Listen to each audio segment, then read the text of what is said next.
TMP news channel के studio से रुख करते हैं इस्लामाबाद का। हमारे ब्यूरो चीफ हाजी अमदादुल्लाह हिजाजी की रिपोर्ट के मुताबिक वज़ीर आज़म मियाँ मोहम्मद शहबाज शरीफ ने वज़ीर बराए वफाकी तालीम कन्वीनियर MQM खालिद मकबूल सदीकी की क़यादत में मुत्तहिदा कौमी मूवमेंट के वफ़द की मुलाकात। आपको बताते चले वफ़द में MQM के रहनुमा डॉक्टर फारूक सत्तार, अरकान कौमी असम्बली सैयद अमीनुल हक और जावेद हनीफ शामिल थे। मुलाकात में नायब वज़ीर आज़म और वज़ीर ख़ारजा सेनेटर मोहम्मद इसहाक़ डार और मुशीर वज़ीर आज़म राना सनाउल्लाह भी शरीक थे। मुलाकात में वफ़द ने वज़ीर आज़म को आइंदा वफाकी बजट के हवाले से MQM की तरफ से तजावीज़ पेश की।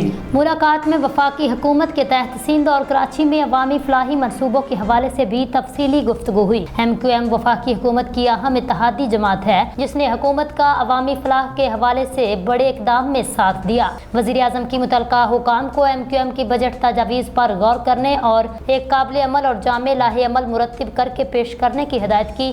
मुलाकात में मुल्क की सियासी सूरत हाल पर भी गुफ्तगू हुई। फिल वक्त इतना ही। मज़ीद न्यूज़ और अपडेट हासिल करने के लिए देखते रहें TMP न्यूज़।